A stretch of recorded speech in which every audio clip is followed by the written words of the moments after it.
मैं हमेशा से एक मूर्ख रहा हूँ जो हर चीज़ पर बहुत ज़्यादा प्रतिक्रिया करता है, जब तक कि मुझे एक ऐसी लड़की से नहीं मिला जो पैसे की तरह ठंडी थी। तो मैंने तुरंत उस जिद्दी को बदलने का फैसला किया, उसे बिल्कुल मेरे जैसा एकराई सपनाया। सब कुछ तब शुरू हुआ जब काशीवादा और मैंने गोफे का खेल खेला, एक ऐसा खेल जिसमें बहुत सारी अभिव्यक्ति की आवश्यकता होती है। काशीवादा लगातार पत्तों को घूरता रहा, जबकि मैं हवा में उड़ते पतंगे की तरह ऐंठ रहा था। मैंने काशीवादा से डींगे हाँकी कि मैं निश्चित रूप से उसे हरा दूंगा, सिर्फ ये साबित करने के लिए कि मैं एक शांत व्यक्ति हूँ। मैंने अपना पत्ता चुना और काशीवादा की सही पत्ता चुनने की प्रतीक्षा की, बल्कि ये दिखाने की पूरी कोशिश की कि कोई भावनाएं ना हो। फिर भी काशीवादा ने सही पत्ता चुनकर और उस दौर को जीतकर मेरी नाजुक प्रतिष्ठा को कुचल दिया। मैं गुस्से में मेज पर सिर पटकने लगा, लेकिन मेरे जिद्दी स्वभाव के कारण मैंने एक और दौर खेलने पर जोर दिया। अगले दौर में मैं ये साबित करने के लिए तैयार था कि असली राजा कौन है, लेकिन पहले की तरह खेल मेरे लिए हार के साथ समाप्त हो गया। मैंने पिछले हार पर विचार करने के लिए थोड़ी देर रुका, फिर हार मानने से इनकार कर दिया। मेरे बड़े दोस्त हिगुची ने मुझे छोड़ने के लिए मनाने की कोशिश की, लेकिन मैं बहुत जिद्दी था कि सुन सकूं। मुझे धीरे धीरे विश्वास होने लगा कि मुझे इस खेल में काशीवादा को हराने का तरीका मिल गया है। काशीवादा ने पत्ते फेंटे और बांटे, जबकि मैंने उसके हर हरकत को ध्यान से देखा। जब मेरी बारी आई तो मैंने जोकर निकाला, उम्मीद करते हुए कि वो कम से कम मुझे मार डालेगा, लेकिन काशीवादा हमेशा की तरह शांत रहा। फिर भी अंदर ही अंदर वो राहत की सांस ले रहा था, क्योंकि मैंने जीत का पत्ता नहीं निकाला। इस बिंदु पर मुझे यकीन था कि काशीवादा किसी तरह की गुप्त शक्ति पर निर्भर था। मैंने उसे अपनी भावनाएं दिखाने की कोशिश की, लेकिन सब बेकार गया और अंत में काशीवादा जीत गया, मुझे लगातार 3 बार हराया।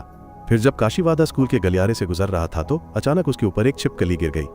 काशीवादा रुका और शांत भाव से स्वीकार किया कि छिपकली ने उसे मार डाला था, लेकिन उसका चेहरा पूरी तरह से भावहीन था। ये पता चला कि छिपकली मेरी एक चाल थी, एक प्रयास था कि काशीवादा अपनी भावनाओं को प्रकट करे, लेकिन मेरी छोटी सी योजना विफल हो गई।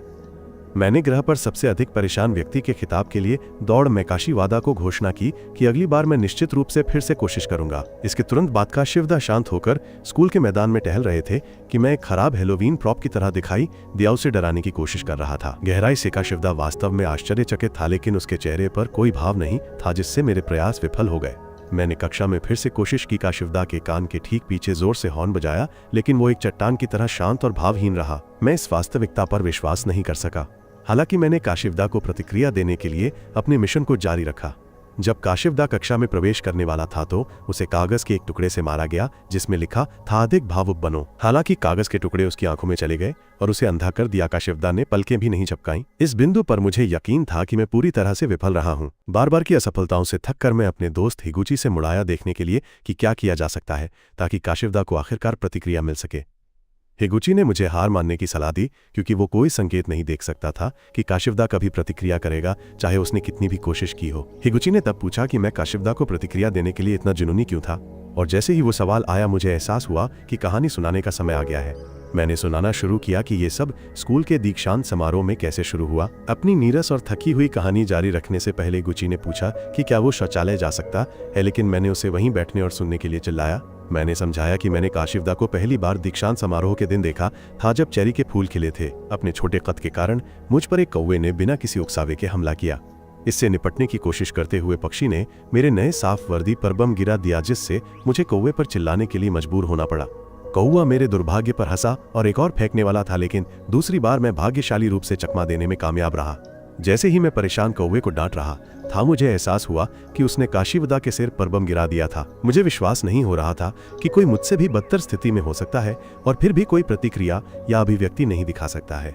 अपने सिर पर कचरे के ढेर के बारे में शिकायत करने या आह भरने के बजाय काशीवादा बस चला गया और स्कूल की ओर चलता रहा। ये मेरे कौवा के प्रति जिज्ञासा को जगाता है और मैंने उसका पीछा करने का फैसला किया। पीछा करते हुए मुझे पता चला कि हम वास्तव में एक ही कक्षा में थे। ये मेरे लिए चीज़ों को और आसान बना देता है, क्योंकि तब से मैंने हमेशा कौवा को खुद को अभिव्यक्त करने के लिए मजबूर करने की कोशिश की है, लेकिन एक बार भी सफल नहीं हुआ। हिगुची और उस दूसरे लड़के की कहानी सुनने के बाद उन्होंने मुझे एक कौवे के साथ पंगा लेने के लिए सबसे बड़ा मूर्ख कहा। मैंने उन दोनों पर चिल्लाया, कहते हुए कि मेरी कहानी से जिस बात को वे 2 लोग नजरअंदाज कर रहे थे वह स्पष्ट रूप से थी। कशवाड़ा ने मुझे असहज कर दिया। इसके बाद कशवाड़ा ने अपना दोपहर का भोजन बॉक्स निकाला और खाया, लेकिन मैं कशवाड़ा के हर शब्द पर पूरी तरह से केंद्रित था। काशीवादा ने अपनी पानी की बोतल उठाई और पीना शुरू कर दिया, लेकिन मैंने तुरंत हंस दिया, यह सोचकर कि वो अंततः मेरी चाल में आ गया। मैंने खुलासा किया कि मैंने उसकी बोतल में चाय को सिरके से बदल दिया था, और इस चाल के साथ मुझे पूरी उम्मीद थी कि काशवाड़ा को उस खट्टे पानी को पीते समय कोई भावना दिखाई देगी। हालांकि मुझे एक बड़े आश्चर्य का सामना करना पड़ा, क्योंकि काशवाड़ा ने अभी भी अपने सामान्य चेहरे को बनाए रखा, जबकि उसे चिल्लाना चाहिए था। इसने मुझे भ्रमित कर दिया और मैं अपनी बोतल से पानी पीने के लिए अपनी डेस्क पर लौट आया। उस पल मुझे सब कुछ थूकना पड़ा, क्योंकि वो सिरका थाया एक बीमार सूअर की तरह खांसना पड़ा। मैंने वापस देखा कि क्या काशवाड़ा हंस रहा था, लेकिन उसने अभी भी अपना शांत सामान्य रवैया बनाए रखा। काशवाड़ा ने बाद में इशारा किया कि मैंने उसकी पानी की बोतल को घूरते समय एक हल्की मुस्कान बिखेरी थी, और ये वो क्षण था जब उसने महसूस किया कि मैं कुछ चाल चल रहा था जिसने मुझे उजागर कर दिया, और उसने बिना किसी हिचकिचाहट के जल्दी से 2 पानी की बोतलें बदल दी। मैं अपने होश खो बैठा, क्योंकि काशवाड़ा मूल रूप से मुझसे कह रहा था कि मैं वो व्यक्ति था जिसे वो सबसे आसानी से पढ़ सकता था, और वो सबसे अधिक अभिव्यंजक था। मेरे दोस्तों को स्पष्ट रूप से पता चल गया था कि मैं इस पूरे खेल की शुरुआत से ही पीड़ित रहा हूं। मैं अभी गुस्सा होने वाला ही था कि काशवाड़ा ने धीरे से मुझे खींचा और कहा कि वो वास्तव में मेरी अभिव्यक्तियों को पसंद करता है। मुझे लगा कि ये काशवाड़ा की तरफ से एक व्यंग्य था, लेकिन उसने समझाया कि वो बहुत गंभीर था। सब कुछ तुरंत एक जोड़े की तरह अजीब क्षण में बदल गया, जिससे अन्य छात्र वास्तव में पूछने लगे कि क्या हो रहा है। जब मैं गुस्से से चिल्ला रहा था, काशवाड़ा अपनी सीट पर लौट आया और जाहिर तौर पर उसने एक हल्की मुस्कान बिखेरी, हालांकि मैं ये नोटिस करने के लिए बहुत व्यस्त था। इसके तुरंत बाद मैंने एक रणनीति बैठक के लिए अपने दोस्तों को इकट्ठा किया, जिसका एकमात्र उद्देश्य काशीवादा को प्रतिक्रिया देने के लिए मजबूर करना था। मैंने घोषणा की कि मेरा पहला कदम काशीवादा को पूरे दिन ट्रैक करना होगा, क्योंकि निश्चित रूप से एक ऐसा क्षण आएगा जब वो अंततः व्यक्त करेगा। चूंकि काशीवादा बहुत गुप्त था, हिगुची और हमारे तीसरे दोस्त ने भी उसका पीछा करने में मेरी मदद करने पर सहमति व्यक्त की। अगली सुबह मैंने और मेरे साथियों ने अपनी योजना को लागू करना शुरू कर दिया। हम कक्षा में बहुत जल्दी पहुंचे, लेकिन आश्चर्यजनक रूप से काशीवादा पहले से ही वहां बैठा था। हम दरवाजे के पास दुबके रहे उस खिलाड़ी का सामना करने से बच रहे थे, जिसका अनुमान लगाना मुश्किल था। पहली अवधि में मैंने कक्षा में काशीवादा की हर हरकत पर नजर रखने के लिए केवल चश्मे का एक जोड़ा बाहर निकाला। दूसरी अवधि, जो शारीरिक शिक्षा थी, के लिए मैं ठीक उसके पीछे टिका रहा। तीसरी अवधि, जो रसायन विज्ञान की प्रयोगशाला थी, में मैं आधा मूर्खतापूर्ण हो गया, सब काशीवादा को देखने पर बहुत अधिक ध्यान केंद्रित करने के कारण था। चौथी अवधि के दौरान भी मैंने ये सुनिश्चित किया कि जब वो बोर्ड पर समस्याओं को हल कर रहा हो तो काशीवादा को सांस लेने की कोई गुंजाइश न मिले। स्कूल के बाद मैंने अपने दोस्तों को इकट्ठा किया और झुंझलाया कि काशीवादा ने पूरे दिन कभी भी कोई प्रतिक्रिया नहीं बदली।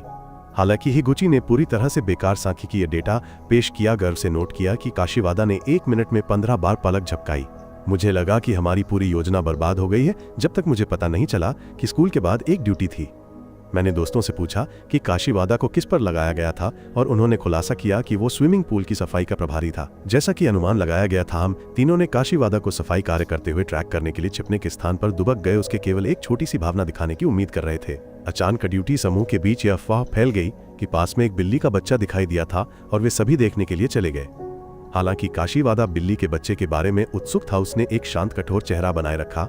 वो सफाई करता रहा, और जब मैंने देखा कि उसके साथी वापस नहीं आए तो मैंने कार्रवाई की, स्विमिंग पूल क्षेत्र की ओर बढ़ा। एक संदिग्ध के रूप में कार्य करते हुए, जो वास्तव में संदिग्ध नहीं था, मैं काशीवादा के पास पहुंचा और कहा कि मेरे पास उसके लिए एक विशेष उपहार है, इससे पहले कि मैं अपने पीछे छिपी पानी की बंदूक से अचानक स्प्रे कर दूं। मुझे लगा कि मैंने आखिरकार काशीवादा को एक कोने में धकेल दिया है, लेकिन आश्चर्यजनक रूप से काशीवादा ने कलात्मक छपकी के साथ पानी की धारा से बचा लिया। इसके बजाय पानी की धारा ने मुझे गीला कर दिया, और उससे भी बढ़कर जिन लोगों को मेरे दोस्त कहा जाता है, उन्होंने मुझे पानी की बंदूक से गोली मारकर धोखा दिया। उन्होंने काशीवाड़ा के लिए एक अतिरिक्त चाबी भी तैयार की। मैं संयोग से उनके खिलाफ एक पूर्ण पैमाने पर युद्ध में उलझ गया। हम चारों अनजाने में पानी की बंदूकें चला रहे थे, एक दूसरे पर पानी की बौछार कर रहे थे और अराजकता का आनंद ले रहे थे। ये तब तक जारी रहा जब तक कि हमारे एक शिक्षक हमें परेशान करने नहीं, हमें चिकनी कंक्रीट पर लापरवाही से कूदने के लिए डांटते हुए। डांटे जाने के बाद हम लड़कों के पास काशीवाड़ा को पूल साफ करने में मदद करने के अलावा कोई विकल्प नहीं बचा था। काशीवाड़ा ने मेरे प्रयासों को संजोया और मेरी प्रशंसा की, लेकिन मैंने अपने नाजुक आत्मसम्मान की रक्षा करने की कोशिश की, दावा करते हुए कि उसे मुझे धन्यवाद कहने की कोई जरूरत नहीं थी। फिर भी वह मुझे परेशान करने के लिए सफाई के दौरान मेरे पास अटका रहा और मेरे चेहरे के भावों को देखता रहा। इसके बाद कक्षा की शारीरिक शिक्षा की अवधि हुई और हमने कुछ तैराकी गतिविधियों में भाग लिया। लड़कों की बारी के दौरान मैं एक मछली की तरह पानी में कूद गया और जीता, जिससे अन्य छात्र ईर्ष्या से भर गए। चूंकि मेरा हिस्सा पूरा हो गया था, इसलिए मैं काशीवाड़ा की बारी का इंतजार कर रहा था, ताकि मैं उसके चेहरे के भाव देख सकूं। जैसे ही काशीवाड़ा पानी में कूदा, हर कोई उससे एक शानदार प्रदर्शन की उम्मीद कर रहा था, लेकिन अचानक उन्होंने देखा कि वो अचेत हो गया है। वे उसे बाहर निकालने के लिए पानी में कूद गए, विश्वास करते हुए कि वो डूब रहा है। हालांकि उसने एक भावहीन चेहरा बनाए रखा, जबकि उसने सहजता से खुलासा किया कि वो वास्तव में एक कछुए की तरह तैरने की कोशिश कर रहा था। तैराकी के बाद शिक्षक ने मुझसे कहा कि उसने मुझे महिलाओं की रिले के लिए काशीवाड़ा को तैराकी सिखाने का काम सौंपा है। मैंने आपत्ति जताई या पूछते हुए कि मुझे काशीवाड़ा को क्यों सिखाना पड़ा। शिक्षक ने तब खुलासा किया कि वह पूरी कक्षा की निगरानी करने में व्यस्त था। इससे पहले कि मैं आगे तर्क कर पातावा चला गया, मैंने खुद को काशीवाड़ा के साथ फंसा हुआ पाया, लेकिन मैंने उसे कुछ भी सिखाने से इनकार कर दिया। तभी हिगुची ने पानी में छलांग लगा दी काशीवाड़ा को आश्वासन दिया कि वो उसे एक सच्ची मत्स्यांगना बनने का तरीका सिखाएगा। ये महसूस करते हुए कि मेरा दोस्त काशीवाड़ा को मुझसे दूर ले जा रहा है, मैं तुरंत पलट गया, काशीवाड़ा से कहा कि मैं उसे सिखाऊंगा। फिर भी मैंने खुद को ये सोचकर धोखा दिया कि मैं उसके प्रशिक्षण को कठिन बना दूंगा। मैंने उसे पानी के नीचे हाथ पकड़ा और उसे पानी की चाबुक की तकनीक सिखाई। मेरा दोस्त मुझ पर हंस रहा था, क्योंकि भले ही मैंने उसे तैरना सिखाया, मुझे एहसास नहीं हुआ कि मैं उसे वास्तव में डुबो रहा था। उस समय मैंने उसे जाने दिया और काशीवाड़ा को धमकाने का फैसला किया ताकि मैं उसे डूबते हुए देख सकूं। चिंताजनक विचार मुझे जकड़ गए और मैंने वही किया जो मैं करना चाहता था। आश्चर्यजनक रूप से काशीवाड़ा के चेहरे पर कोई बदलाव नहीं आया। इससे मुझे पूरी तरह से निराशा हुई और जब मुझे लगा कि इससे बुरा कुछ नहीं हो सकता, काशीवाड़ा ने अचानक मेरे स्विमसूट के निचले हिस्से को पकड़ लिया, क्योंकि वो वास्तव में डूब रहा था। मैंने उसे निकालने की कोशिश की, लेकिन जब उसे पानी में खींचा जा रहा था तो वो मेरे स्विमसूट से चिपक गया। मैं किसी तरह पानी की सतह से ऊपर उठने में कामयाब रहा, बिना अपना स्विमसूट खोए। हालांकि इलास्टिक बहुत खिंच गया था और जब मैं इस बारे में शिकायत कर रहा था, हिगुची ने मुझसे कहा कि काशीवाड़ा और अन्य लड़कियां रिले दौड़ में भाग लेने वाली हैं। मैंने उसे दौड़ते हुए देखने का फैसला किया और जैसे ही सीटी बजी, काशीवाड़ा और अन्य लड़कियां पानी में कूद गईं। आश्चर्यजनक रूप से काशीवाड़ा पहले से बेहतर तैरने में सक्षम थी, हालांकि अभी भी काफी धीमी है। मैं एक गौरवान्वित पक्षी मां की तरह खड़ा था, काशीवाड़ा को उन कौशलों का प्रदर्शन करते हुए देख रहा था जो मैंने उसे सिखाए थे। जब मेरे दोस्तों ने मुझे अपने अतिरंजित चेहरे पर ध्यान देने के लिए कहा तो मैंने जल्दी से इसे छिपा दिया और अपना स्विमसूट ठीक करने के लिए जाने की कोशिश की। अचानक मुझे मदद के लिए चिल्लाने की आवाज सुनाई दी और जब मैंने पीछे मुड़कर देखा तो ऐसा लग रहा था कि काशीवाड़ा फिर से डूब रहा है। मैंने काशीवाड़ा को बचाने के लिए पानी में छलांग लगा दी। मैंने तब तक जोर जोर से चिल्लाया जब तक कि काशीवाड़ा ने जवाब नहीं दिया कि वो ठीक है। हालांकि मुझे जल्द ही एहसास हुआ कि मैं मुसीबत में पड़ गया था जब मेरे दोस्तों ने मुझे मेरे पीछे तैरते हुए स्विमसूट की ओर इशारा किया। इसके तुरंत बाद मैंने काशीवाड़ा को परेशान करने और उसे प्रतिक्रिया देने के अपने काम को फिर से शुरू किया। मैंने कई और भयानक कार्य करने शुरू कर दिए, लेकिन काशीवाड़ा शांत रहा। ये तब तक जारी रहा जब तक कि मैं आश्चर्यजनक रूप से एक अन्य छात्र बुची से संपर्क नहीं किया, जिसने सोचा कि मैं काशीवाड़ा को परेशान कर रहा हूँ। ये हम दोनों के बीच एक उग्र बहस में बदल गया और तबुची ने गुस्से से मुझसे कहा कि अगर काशीवाड़ा स्कूल नहीं आता है तो मुझे इसका परिणाम भुगतना पड़ेगा। मैंने तबुची से पहले कभी नहीं निपटा था, लेकिन मेरे दोस्तों ने मुझे बताया कि तबुची सबसे कष्टप्रद लोगों में से एक है, क्योंकि वो कभी भी प्रतिस्पर्धा से पीछे नहीं हटता। अंत में मुझे एहसास हुआ कि मेरे पीछे कोई है।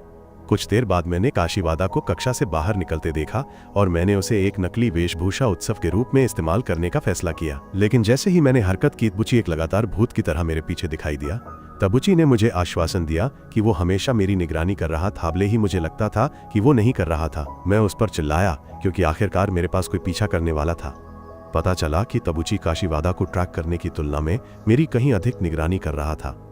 काशीवाड़ा द्वारा ट्रैक किए जाने से परेशान होकर मैंने आखिरकार उससे संपर्क करने का फैसला किया और उसे बताया कि मुझे पता है कि वो काशीवाड़ा के बारे में जासूसी कर रहा था। तबुची ने इससे इनकार करने की कोशिश किया, कहते हुए कि वो केवल ये सुनिश्चित करने की कोशिश कर रहा था कि मैं काशीवाड़ा को परेशान न करूं। मुझे बिल्कुल भी यकीन नहीं हुआ और मैंने तबुची को बताया कि वो सबसे अनुमानित व्यक्ति है, लेकिन इससे हम दोनों के बीच एक बहस छिड़ गई।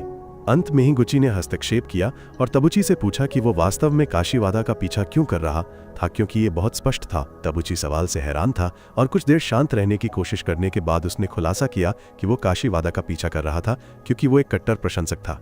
हम सभी लड़के ये सुनकर हैरान थे और तबुची ने समझाया कि काशीवाड़ा के काम करते हुए देखकर वो हमेशा खुश रहता था। तबुची ने घोषणा की कि उसे काशीवाड़ा की बदलती भाव भंगिमा पसंद थी, लेकिन मुझ पर चिल्लाया क्योंकि मैं काशीवाड़ा के आसपास मंडराने वाला एक कीड़ा था, जिससे काशीवाड़ा को और अधिक बारीकी से देखने की उसकी योजना खराब हो गई। तबुची पूरी तरह से एक मानसिक रोगी में बदल गया है, कहते हुए कि काशीवाड़ा के साथ बातचीत करने के लिए मुझे उसकी अनुमति की आवश्यकता होगी, क्योंकि वो काशीवाड़ा के प्रशंसक क्लब का अध्यक्ष था।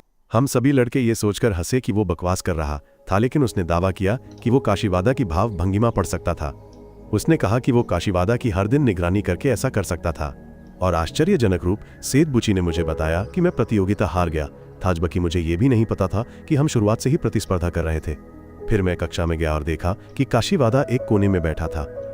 और जबकि मैं अभी भी समझने की कोशिश कर रहा था कि क्या हो रहा है, उसके स्वघोषित प्रशंसक क्लब के अध्यक्ष ने काशीवादा को उस कोने से बाहर निकालने में मदद करने के लिए कदम बढ़ाया जहां वो बैठा था। काशीवादा ने तबुची से कहा कि वो उनके प्रशंसक होने की खबर सुना। तबुची खुशी से फूला नहीं समा रहा था, लेकिन वह खुद को रोक नहीं सका और घबराने लगा। ये मेरे लिए एक शानदार दृश्य बन गया क्योंकि मैंने तबुची को चिढ़ाना शुरू कर दिया। तबुची शर्मिंदगी बर्दाश्त नहीं कर सका और कराहता हुआ गिर पड़ा। और जब मैं उसे चिढ़ा रहा था, काशीवादा आया और कहा कि उसे किसी प्रशंसक की नहीं बल्कि एक दोस्त की जरूरत है। तबुची की टूटी हुई उम्मीदें इस एक वाक्य से फिर से जाग गईं। तबुची उठा और काशीवादा को पीछे से गले लगा, लियाया मजाक उड़ाते हुए कि काशीवादा के साथ उसका कोई खास रिश्ता नहीं था। अचानक काशीवादा ने यह कहकर माहौल को बिगाड़ दिया कि वो मेरे साथ दोस्ती करके वास्तव में उत्साहित नहीं था, लेकिन अपनी बात कहना उसके लिए एक समस्या बन गई। उसका चेहरा लाल हो गया क्योंकि वो उपयुक्त शब्द खोजने की कोशिश कर रहा था, लेकिन इससे मुझ पर और तबुची पर और भी दबाव पड़ा। फिर हम दोपहर के भोजन के समय बात कर रहे थे जब काशीवादा ने मुझे दोस्तों से ये कहते हुए सुना कि मैं कभी भी स्कूल में दोपहर का भोजन नहीं लाता और केवल नाश्ते पर निर्भर रहता हूँ। अगले दिन मैं हमेशा की तरह कक्षा से बाहर भागा कैंटीन में सबसे पहले स्नैक्स खरीदने के लक्ष्य के साथ। हालांकि मैं काशीवादा से टकरा गया जिसने मुझे रोका, जैसे कि वो कुछ कहना चाहता हो। हम वहीं खड़े रहे जब तक कि पूरी कक्षा से बाहर नहीं निकल गई और उन्होंने सारे स्नैक्स खरीद लिए, जिससे मेरे पास उस दिन के लिए कोई स्नैक्स नहीं बचा। दोपहर का भोजन छूट जाने के कारण मैं पूरे दिन चिड़चिड़ा रहा। हार मानने को तैयार नहीं, मैंने अगले दिन बदला लेने की योजना बनाई। अगले दिन मैं फिर से कैंटीन की ओर दौड़ने वाला था कि काशीवादा ने फिर वही किया जो उसने पिछले दिन किया था। मैं बचने की योजना बना रहा था कि काशीवादा आखिरकार अपने डर पर काबू पा लिया और मेरे लिए दोपहर के भोजन का एक डिब्बा निकाला। उसने खुलासा किया कि उसने कल एक डिब्बा बनाया था, लेकिन मुझे देने में बहुत घबरा गया था। मैंने इसे तब तक गंभीरता से नहीं लिया जब तक कि हिगुची लंच बॉक्स लेने के लिए दिखाई नहीं दिया। मैं जान जोखिम में डालकर लंच बॉक्स की रक्षा कर रहा था, लेकिन जब मैं कक्षा में लौटा तो दोपहर के भोजन में केवल 2 सेब के टुकड़े देखकर मैं पूरी तरह से निराश हो गया। मुझे विश्वास नहीं हो रहा था कि काशीवादा ने लगातार 2 दिनों तक मेरा दोपहर का भोजन बर्बाद कर दिया। मैंने उसे सजा देने का फैसला किया, उसे एक कागज का जहाज फेंक कर, लेकिन वो नाकाम हो गया। मैंने चारों ओर देखना शुरू कर दिया कि क्या इस्तेमाल किया जा सकता है, और अचानक मुझे काशीवादा का हेयर बैंड जमीन पर मिला। मैंने उसे उठाया और खिड़की के पास खड़ा हो गया, उसे नीचे फेंकने के इरादे से। हालांकि आने वाले तूफान की तेज हवा ने बालों के बैंड को उड़ा दिया। मुझे हताशा हुई जब मैंने काशीवादा को रोते हुए देखा। मुझे तुरंत अपने फैसले का पछतावा हुआ और तबुची ने स्थिति को और खराब कर दिया, ये कहकर कि वो बालों का बैंड काशीवादा की दादी ने उसे दिया था, शायद एक विरासत। अपराध बोध से भरा हुआ मैं कमरे से बाहर भागा और बालों के बैंड को खोजने के लिए बारिश में बाहर निकल गया। मेरे दोस्तों ने मुझे बाद में बारिश में ढूंढा और मेरी हालत पर तरस खाकर उन्होंने मेरे साथ बालों के बैंड की तलाश में मदद की। भारी बारिश में बहुत प्रयास करने के बाद हमें आखिरकार बालों का बैंड मिल गया, लेकिन वो गंदा हो गया था। उसे काशीवादा को देने से पहले मैंने उसे शांत करने की कोशिश में एक और खरीदा। मैं बालों का बैंड देने के लिए बारिश में काशीवादा के घर गया और उसे देने के बाद मुझे ये देखकर सदमा लगा कि उसकी दादी अभी भी जिंदा थी। मैंने पूछा कि वो इतना क्यों रो रहा था और उसने खुलासा किया कि कुछ उसकी आंखों में चला गया था। मैं शर्म से लगभग बेहोश हो गया और काशीवादा ने मुझे भुनाया जब उसने आश्वासन दिया कि वो मेरे द्वारा उसके लिए खरीदे गए बालों के बैंड की कद्र करेगा। मैं लाल चेहरे के साथ घर से बाहर भाग गया, उस लड़की के लिए अपनी स्पष्ट भावनाओं को छिपाने की कोशिश कर रहा था। इस बीच तबुची अभी भी बारिश में बालों के बैंड की तलाश कर रहा था। मेरी कहानी यहीं समाप्त होती है। सुनिश्चित करें कि आपने सदस्यता ली है और सूचनाएं चालू कर दी हैं। वीडियो देखने के लिए धन्यवाद और फिर मिलेंगे।